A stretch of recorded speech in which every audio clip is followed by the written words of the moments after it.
பொன்னேரி அருகே அரசினர் பெண்கள் மேல்நிலைப் பள்ளியில் கழிவறைகள் சுத்தம் இல்லை என மாணவிகள் தொடர் குற்றச்சாட்டை முன்வைத்தும் நடவடிக்கை எடுக்காத பள்ளி நிர்வாகம். திருவள்ளூர் மாவட்டம் பொன்னேரி அடுத்த வேம்பாக்கம் பகுதியில் ஜெயகோபால் கரோடியா பெண்கள் மேல்நிலைப் பள்ளி செயல்பட்டு வருகிறது. இங்கு 6 முதல் 12ஆம் வகுப்பு வரை 1000க்கும் மேற்பட்ட மாணவிகள் பயின்று வருகின்றனர். இந்நிலையில் மாணவர் மனசு என்ற தலைப்பில் புகார் பெட்டி வைக்கப்பட்டது. ஆனால் இதில் பெரும்பாலான மாணவிகள் 6 முதல் 8ஆம் வகுப்பு வரை உள்ள கழிப்பறைகளில் செல்ல முடியாமல் அவதிப்பட்டு வருவதாகவும், அதனை சுத்தம் செய்து தரக்கூடிய பல மாணவர்கள் கடிதம் எழுதி புகார் பெட்டியில் பலமுறை அளித்ததாகவும், ஆனால் பள்ளி கல்வித்துறையினர் இதுகுறித்து எந்தவித நடவடிக்கை எடுக்காததால் அலட்சியம் காட்டி வருவதாக தெரிவிக்கின்றனர். மேலும் இதனால் தாங்கள் அதிக அளவில் தண்ணீரை எடுத்துக் கொள்ளவில்லை என்று தெரிவிக்கின்றனர்.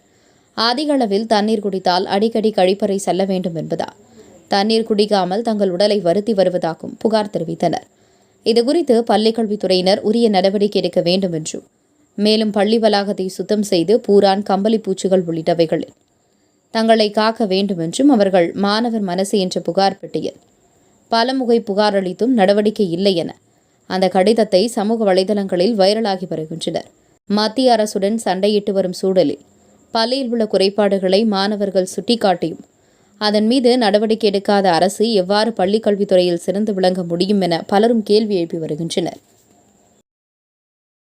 உடனுக்குடன் செய்திகளை தெரிந்து கொள்ள தமிழ்நாடு 24 நியூஸ் சேனலை சப்ஸ்கிரைப் செய்யுங்கள்.